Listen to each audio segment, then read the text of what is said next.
After 5,000 minutes of watching every pass, every press, every mistake, I've come to one conclusion. Mikel Arteta could be the biggest shock of this Premier League season. Not because he's an underdog, but because the Arsenal he's built is nothing like the one you think you know. Well, let's talk about it. When Mikel Arteta walked through the doors at Arsenal in December 2019, the label was already stuck to him: Pep's apprentice. And to be fair, it made sense. Era 0-2, 0-2 and over. The game is over. It's okay. Y es verdad, el partido después de eso hicimos así. He'd spent years at Man City as Guardiola's right-hand man, absorbing every detail of Pep's footballing philosophy, the obsession with controlling games through possession, the idea that the best way to defend is with the ball, and the willingness to push opponents so deep that they barely cross halfway. The expectation was clear. Arteta was going to bring that blueprint straight to Arsenal, turn them into Man City light, and try to replicate what Pep had done. In those early days, that assumption seemed justified. Arsenal weren't just underperforming, they were fragile. The defensive numbers were poor, and every time the ball was lost, you felt a goal could be coming the other way. Arteta's first job wasn't to play champagne football, it was to stop the bleeding. That's why, in those opening seasons, you saw a very different Arsenal than what people expected. Possession numbers weren't elite, the attacking patterns weren't dazzling, but the team was starting to look harder to beat. They finished 8th in his first 2 seasons, which, on paper, looked average. But in reality, it was the foundation for everything that came next. And he started that foundation from the back by having some of the best centre-backs to defend mainly against transitions. Then came the turning point. By the 2022-23 season, the defensive rebuild was in place. So Arteta turned his attention to building with the ball. And when Arsenal clicked, they didn't just improve, they exploded into life. That summer, he brought in Gabriel Jesus and Alexander Zinchenko from Manchester City, and their impact was massive. Zinchenko's inverted fullback role, stepping into midfield to overload possession, and Jesus' fluid movement as a false 9, it was classic Guardiola influence. Arsenal suddenly became a team that could pin opponents back for long stretches, suffocating them in their half. For a while, it looked like the apprentice was following the master's path. But then something happened, a subtle shift that would change Arteta's trajectory entirely.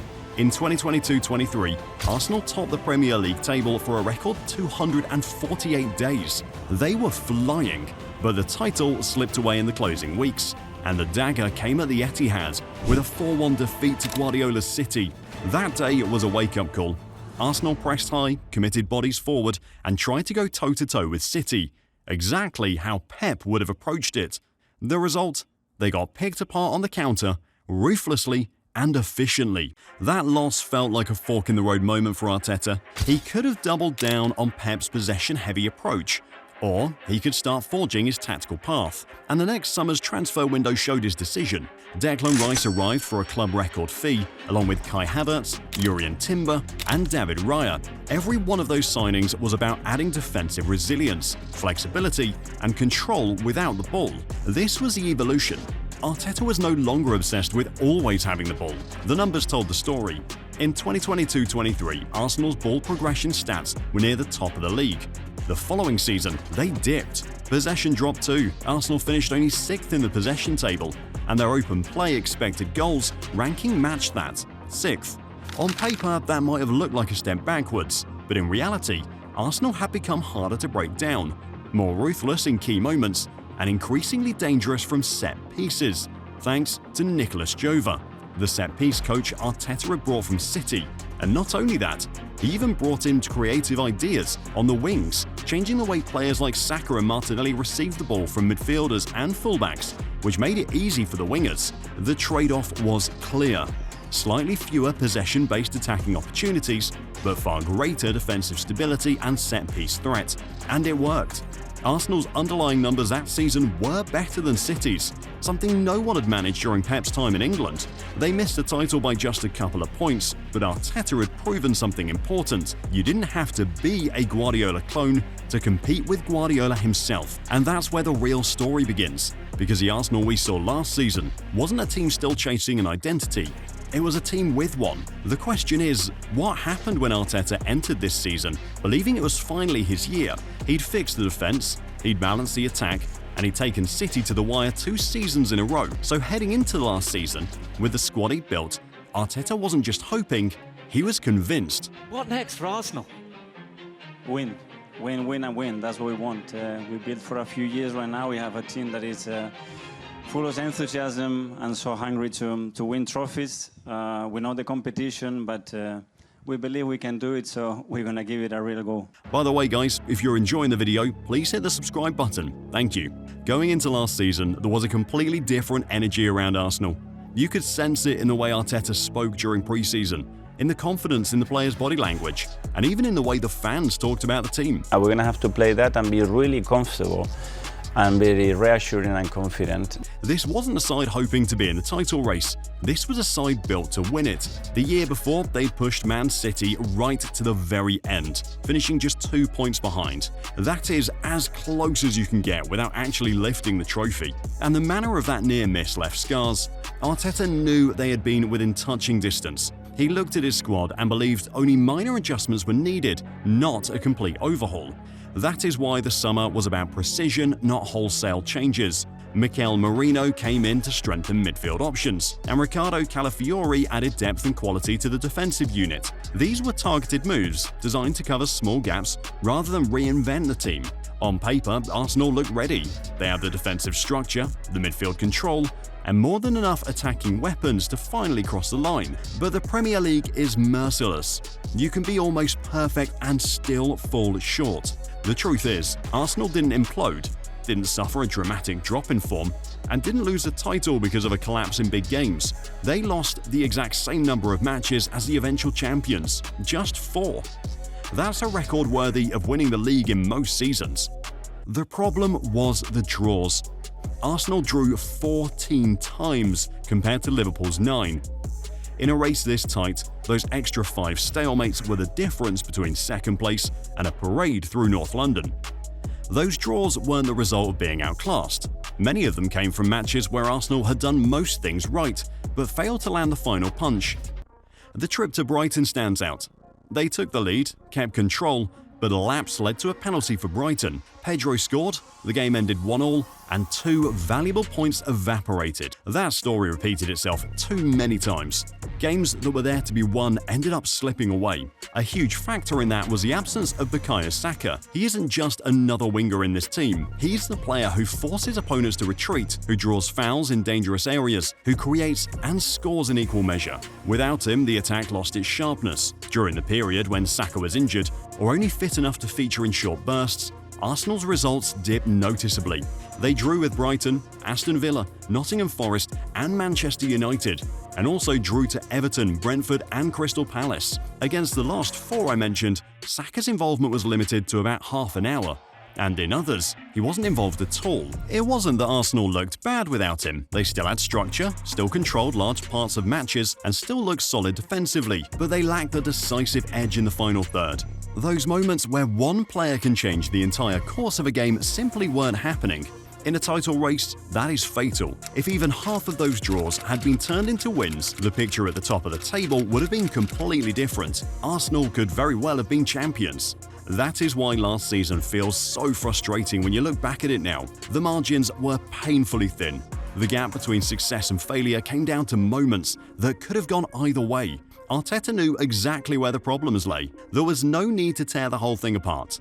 Instead, he went into the summer with a plan to address those weaknesses directly, strengthen the areas where injuries had left them exposed, and ensure that the same issues would not decide the title race again. He had already built a team capable of pushing City to the final weeks of the season twice. Now, it was about fine-tuning, adding the missing pieces, and making sure Arsenal had answers for every scenario.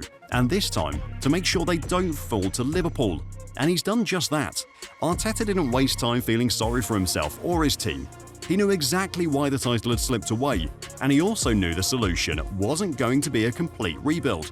Arsenal didn't need to reinvent the wheel. They needed to fix the key points that had cost them. That meant adding depth in the right positions, making sure they could survive injuries to key players, and bringing in the quality to turn draws into wins. The first problem on his list was the one everyone could see. Arsenal needed a striker who could finish the kinds of chances that decided tight games. Over the last campaign, they had created enough openings, but too often the final touch wasn't there. When the margins between a draw and a win are that fine, you need a forward who lives for those moments. That's why Gyokeres became the headline signing. He isn't just a goalscorer. He's a forward who runs relentlessly, stretches defenses, and is clinical when it matters most. Arteta wanted someone who could step into games like Brighton, where Arsenal dominated but failed to kill it off and make the difference in a single chance. Well, I think his goals, his threat, I think he pins both centre-backs. He's a player that the moment you leave him with the space 1 against 1, he's going to destroy you. So he's going to create a lot of space as well for us. And yeah, the moment that in any situation there is a player there that can score a goal. Next came the issue of relying too heavily on Bukayo Saka. Everyone saw how the team struggled when he was injured or only half fit. Without him, the right flank lost its balance and the attack lost its spark. This summer, that problem was directly addressed with the arrival of Madueke. He's not just a backup for the sake of it.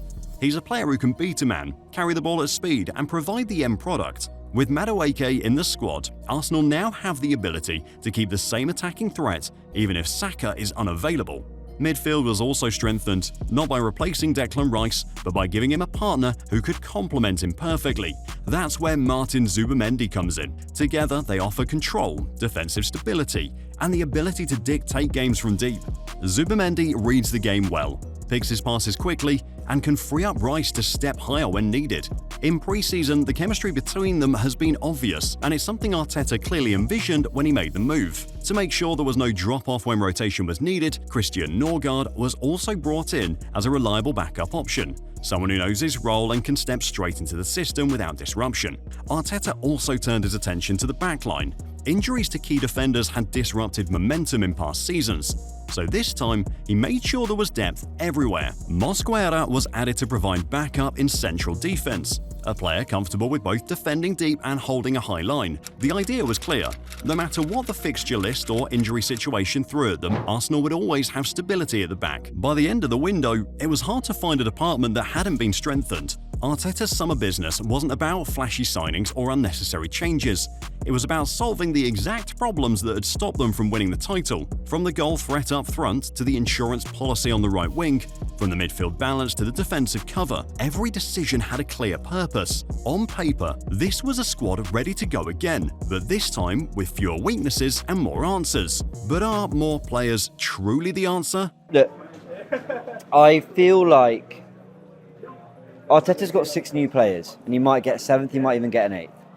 But the difference between Arteta and Pep Guardiola over the years, or Arteta and Slot last year, wasn't just the players available. If you give me Gordon Ramsay's ingredients, I don't become Gordon Ramsay. The point I'm trying to make is there's still a coaching element here.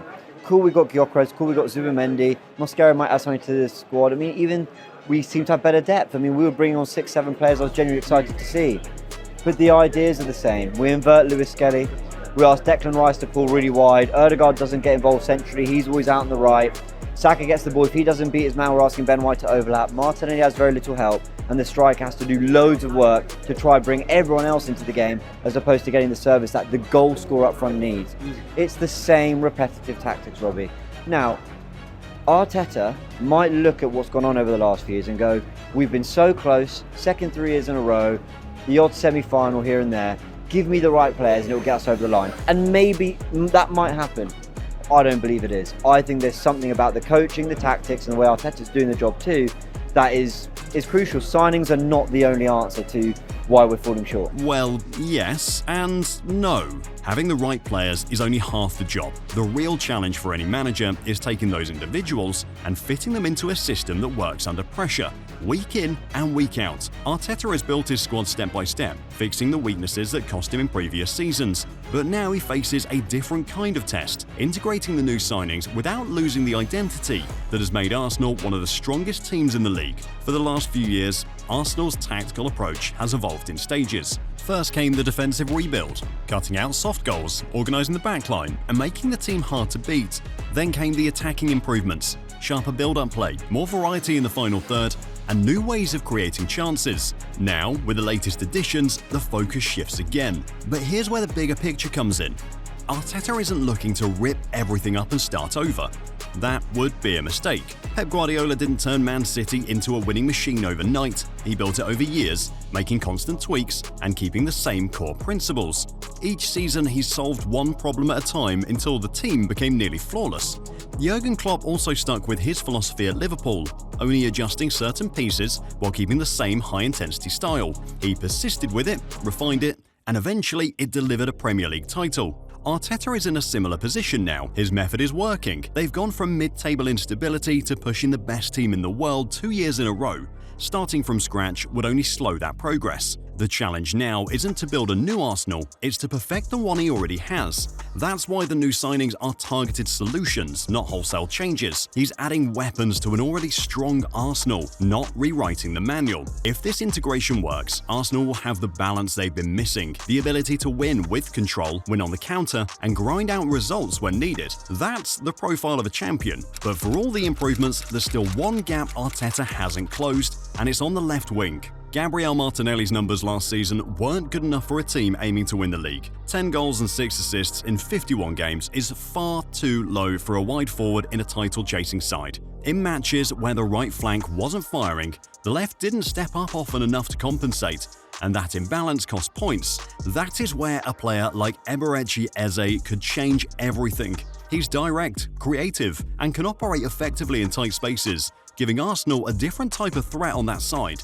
Eze's ability to carry the ball and commit defenders would stop teams from overloading Saka's wing, and it would add the unpredictability Arsenal sometimes lacked. Madueke could be tested there, but he's not a long-term solution on the left. The league hasn't had a truly dynamic left-sided winger since Leroy Sané at City, someone who can own that flank and decide games from it. And trying Madueke seems like a big mistake, so it's time they brought someone like Eze in. After watching 5,000 minutes of Arteta's Arsenal, I can say this: they're no longer the Pep's apprentice side people once dismissed. This is a team built with its own identity, its strengths, and a manager who has learned how to solve problems one season at a time. The defense is solid, the midfield is balanced, the attack finally has a clinical finisher, and the depth issues that cost them before have been addressed. But what do you think? Can they win it this season? Well, let me know in the comments, and don't forget to subscribe to the channel and check out our last video on this 2026 Arsenal squad. Thank you.